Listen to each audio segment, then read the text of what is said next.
السلام علیکم دوستو، ایسے ہی سچے واقعے روزانہ سننے کے لیے ہمارے چینل کو سبسکرائب کریں۔ حضرت عبداللہ بن زید رضی اللہ عنہ نے ساری زندگی شادی نہیں کی، جوانی گزر گئی اور بڑھاپا آ گیا۔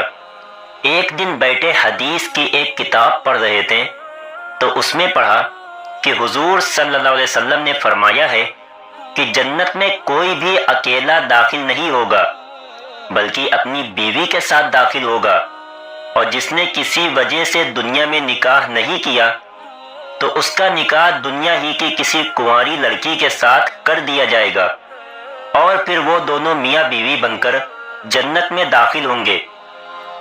جب یہ حدیث پڑھی تو دل میں خیال آیا کہ دنیا میں تو میں نے نکاح نہیں کیا ہے، لیکن جنت میں میرا نکاح کر دیا جائے گا، تو پھر آخر وہاں میری بیوی کون ہوگی؟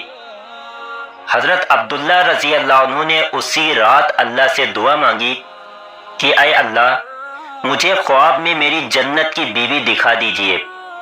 پہلی رات میں دعا قبول نہیں ہوئی تو دوسری رات پھر سے دعا مانگی، دوسری رات بھی دعا قبول نہیں ہوئی تو تیسری رات دعا مانگی، تیسری رات دعا قبول ہو گئی۔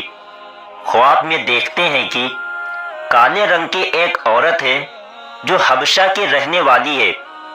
وہ کہہ رہی ہے کہ اے عبداللہ، میرا نام میمونہ ولید ہے، میں بصرہ میں رہتی ہوں اور میں ہی جنت میں تمہاری بیوی بنوں گی۔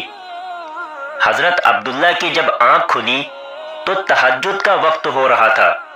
اٹھیں اور وضو کر کے تہجد کی نماز پڑھی، اور پھر تھوڑی دیر کے بعد فجر کی نماز پڑھ کر اپنا اونٹ لیا اور بصرہ کی طرف چل دیے۔ حضرت عبداللہ بن زید رضی اللہ عنہ بہت مشہور لوگوں میں سے تھے، اس لیے جب وہ بصرہ پہنچے تو لوگوں نے ان کا بڑا استقبال کیا اور پوچھا کہ حضرت، ہمارے شہر میں کیسے آنا ہوا؟ حضرت عبداللہ نے فرمایا کہ میں ایک عورت کی تلاش میں یہاں آیا ہوں، اس کا نام میمونہ ولید ہے، میں اسی سے ملنا چاہتا ہوں۔ یہ سن کر لوگوں کو بہت حیرانی ہوئی اور کہا کہ حضرت، آپ اتنی دور میمونہ ولید سے ملنے آئے ہیں؟ فرمایا ہاں، کیا میں اس سے نہیں مل سکتا؟ لوگوں نے کہا نہیں حضرت، ایسی بات نہیں ہے، بلکہ وہ تو ایک پاگل سی عورت ہے، لوگ اسے پتھر مارتے ہیں۔ حضرت عبداللہ نے پوچھا کہ پتھر کیوں مارتے ہیں؟ لوگوں نے بتایا کہ حضرت، وہ عورت عجیب عجیب حرکتیں کرتی ہے، اگر کسی کو پریشان اور روتا دیکھے تو اس کے پاس کھڑے ہو کر ہنسنے لگتی ہے، اور اگر کسی کو ہنستا دیکھے تو اس کے پاس کھڑے ہو کر رونے لگتی ہے۔ وہ کچھ پیسے لے کر محلے والوں کی بکریاں چراتی ہے، آج بھی وہ جنگل کی طرف بکریاں چرانے گئی ہوئی ہے اور شام کو عصر کی نماز کے بعد واپس آ جائے گی، آپ تب تک آرام فرمائیے۔ حضرت عبداللہ نے کہا مجھے ابھی اسی وقت اس سے ملنا ہے، آپ لوگ مجھے جنگل کا راستہ بتا دیجئے۔ لوگوں نے کہا حضرت، آپ جنگل کی طرف نہ جائیں، کیونکہ وہ بہت خطرناک جنگل ہے، وہاں شیر چیتے رہتے ہیں۔ لیکن حضرت عبداللہ نے کہا کہ تم لوگ مجھے صرف راستہ بتا دو، مجھے ابھی ہی میمونہ سے ملنا ہے۔ راستہ معلوم کر کے حضرت عبداللہ جنگل کی طرف چل دیے۔ حضرت عبداللہ فرماتے ہیں کہ حقیقت میں یہ جنگل بہت خوفناک تھا، قدم قدم پر خونخوار جانور ملتے تھے۔ میں تو حیران تھا کہ اس عورت کی بکریوں کو ان جانوروں نے ابھی تک کھایا کیوں نہیں۔ اس جنگل میں اتنے بہت سے خونخوار جانور ہیں کہ اگر وہ سب مل کر ایک ساتھ اس عورت کی بکریوں پر حملہ کر دیں تو وہ بیچاری اکیلی عورت اس گھنے جنگل میں کیا کر پائے گی۔ حضرت عبداللہ فرماتے ہیں کہ جب میں اس جگہ پہنچا جہاں میمونہ ولید موجود تھی تو اس جگہ کا منظر دیکھ کر اور زیادہ حیران رہ گیا، کیونکہ میمونہ کی بکریوں کو کوئی اور چرا رہا تھا۔ میمونہ خود بکریاں نہیں چرا رہی تھی، بلکہ وہ تو اس خوفناک جنگل میں مصلی بچھا کر نمازیں پڑھ رہی تھی۔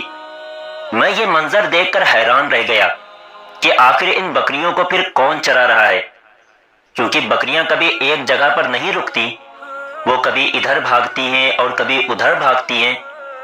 حضرت عبداللہ فرماتے ہیں کہ میں نے دیکھا کہ حضرت میمونہ تو نماز پڑھ رہی ہے اور وہاں موجود کچھ شیر چیتے ان کی بکریوں کو چرا رہے ہیں اور ان بکریوں کو ادھر ادھر بھاگنے نہیں دیتے ہیں۔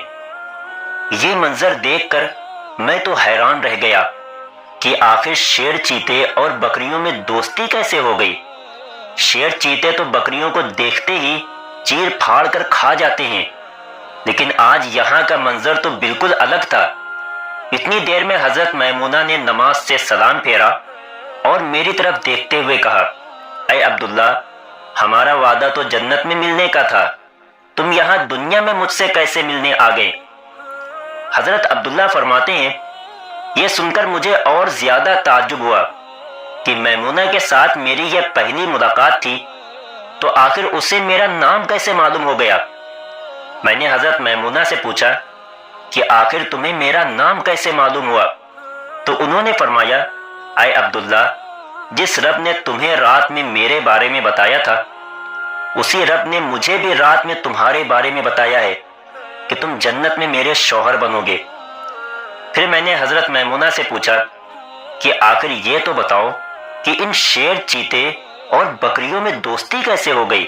شیر چیتے تو بکریوں کے بہت بڑے دشمن ہوتے ہیں اور انہیں دیکھتے ہی چیر پھاڑ کر کھا جاتے ہیں، لیکن یہاں کا منظر تو بالکل الگ ہے کہ یہ شیر چیتے ہی ان بکریوں کے رکھوالے بنے ہوئے ہیں۔ حضرت میمونہ نے فرمایا، اے عبداللہ، جب سے میں نے اپنے اللہ سے دوستی بنا لی ہے، تب سے ان شیر چیتوں نے بھی میری بکریوں سے دوستی بنا لی ہے اور اب یہ میری بکریوں کو کوئی نقصان نہیں پہنچاتے ہیں۔ ایسے ہی سچے واقعے روزانہ سننے کے لیے ہمارے چینل کو سبسکرائب کریں۔